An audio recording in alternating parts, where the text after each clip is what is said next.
وہ ہے ادب رسول کہ نبی سے ادب. تیسرا نمبر، تیسرا پوزیشن اور تیسرا جو درجہ ہے تو اللہ ارشاد فرماتا ہے وہ تسبح بکرۃ و اصیلا، اور اس کی پاکی بیان کرو صبح شام.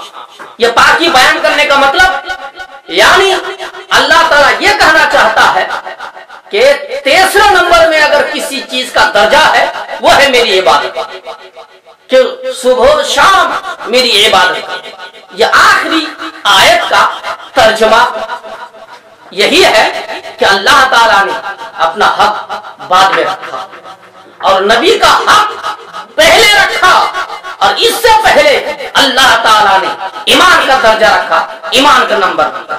اس آیت کے ذریعے سے یہ ثابت ہوتا ہے کہ سب سے پہلے اگر کسی کا درجہ ہے وہ ایمان ہے، اور اس کے بعد محبت رسول ہے، یعنی تعظیم رسول ہے. اب رہی بات تو پھر عمل کیا ہے، اعمال کیا ہے؟ تو اسی لیے میں نے آپ حضرات کے سامنے جو بات رکھی اور کہی کہ اعمال اور ایمان میں درجہ سب سے پہلے کس کو ہے، تو اس آیت کی روشنی میں اللہ تعالیٰ نے ایمان اور اعمال میں اگر کسی کو پہلا درجہ دیا ہے وہ ہے ایمان، اور آخر میں اللہ تعالیٰ نے عبادت کا حکم دیا، اور عبادت سے پہلے اللہ تعالیٰ نے محبت رسول کا حکم دیا. یہی آیت بتا رہی ہے. اب رہی بات یہ کہ لوگوں کا یہ کہنا جو لوگ عمل لے کے پڑے رہتے ہیں، دعا وغیرہ لے کے پڑے رہتے ہیں کہ دعا، غسل کی دعا سیکھو، سونے کی دعا سیکھو، وضو کی دعا سیکھو، کپڑا پہننے کی دعا سیکھو، اس طرح کی جو تبلیغ کرتے ہیں، اس طرح کا جو پرچار کرتے ہیں عمل کے بارے میں، تو یہ کہاں تک درست ہے؟ میں یہ نہیں کہتا ہوں، یا میں یہ نہیں بول رہا ہوں، یا میں اس چیز کا حکم نہیں دے رہا ہوں کہ آپ عمل کی تبلیغ نہ کریں، عمل کا پرچار نہ کریں. عمل کی تبلیغ کریں، ٹھیک ہے، عمل کا پرچار کریں، لوگوں کو عمل کی طرف لے کے آئے، یہ اچھی بات ہے، بہترین چیز ہے. لیکن عمل جس چیز کے ذریعے سے باقی رہے گا، عمل جس چیز کے ذریعے سے قائم رہے گا، عمل جس چیز کے ذریعے سے قیامت کے دن کام آئے گا، اس چیز کو ہم پہلے دیکھیں گے کہ وہ چیز ہے کیا، اور وہ کیا ہے؟ ایمان اور محبت رسول.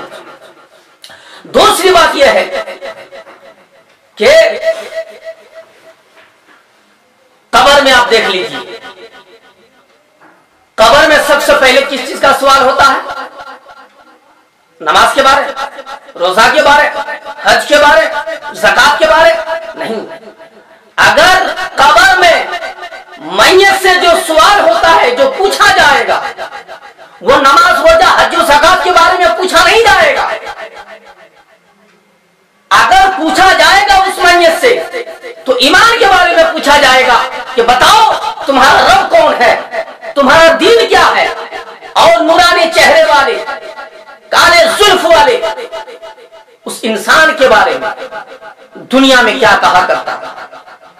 اس بات سے اور اس حدیث سے پتہ چل گیا کہ ایمان سب سے پہلے درجہ رکھتا ہے اور عمل بعد میں درجہ رکھتا ہے.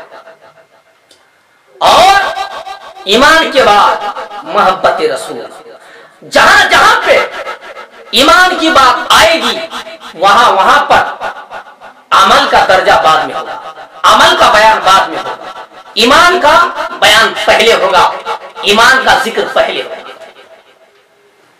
لیکن اس حدیث اور اس آیت کی روشنی میں کبھی یہ مطلب نہیں نکل رہا ہے یا یہ مطلب بیان نہیں کیا جا رہا ہے کہ عمل کی کوئی ایمان کے سامنے کوئی اہمیت نہیں ہے. یہ نہیں ہے اور یہ بولا بھی نہیں جائے گا. کیوں؟ اس لیے کہ ایمان عمل سے جدا نہیں ہو سکتا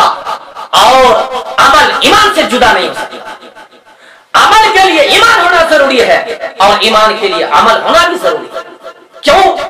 اس لیے کہ اگر آپ عمل نہیں کریں گے اور کسی عمل کا آپ نے انکار کر دیا تو آپ کا ایمان برباد ہو جائے گا۔ آپ پر جو چیز فرض کی گئی، جو ضروریات دین میں سے ہیں، جو شریعت میں یہ لکھا ہے اور یہ بیان ہے کہ اس چیز کا فلاں چیز کا جاننا اور ماننا ضروری ہے، اگر ان چیزوں کو آپ نے کسی ایک کا بھی انکار کر دیا تو آپ کا ایمان ہاتھ سے گیا۔ اسی لیے کہہ رہا ہوں کہ ایمان جہاں پایا جائے گا وہاں عمل بھی پایا جائے گا، اور جہاں عمل پایا جائے گا وہاں ایمان کا پایا جانا ضروری ہے۔ اس لیے کہ قیامت کے دن جب بندے کا حساب و کتاب ہوگا، حساب و کتاب کے بعد جب اس انسان کا فیصلہ ہوگا کہ آپ یہ جنت کا حقدار ہے یا جہنم کا حقدار ہے، تو یہ تو حساب و کتاب کے بعد ہی نہ فیصلہ لیا جائے گا۔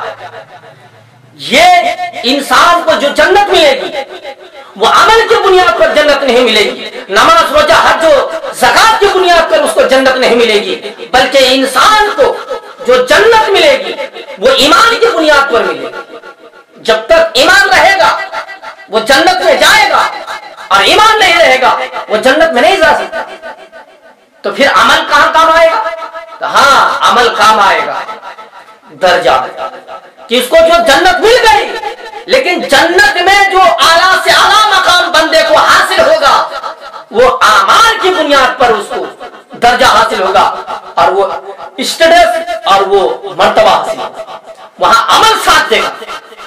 ایمان کے ذریعے جنت ملی اور عمل کے ذریعے جنت میں جانے کے بعد آپ کو درجہ مل گیا، مرتبہ مل گیا، تب تو کہیں گے جنتی لوگ کہ ان کو اتنا بڑا کیسے مل، اتنا بڑا درجہ کیسے مل گیا، ان لوگوں کو اتنا بڑا مرتبہ کیسے مل گیا؟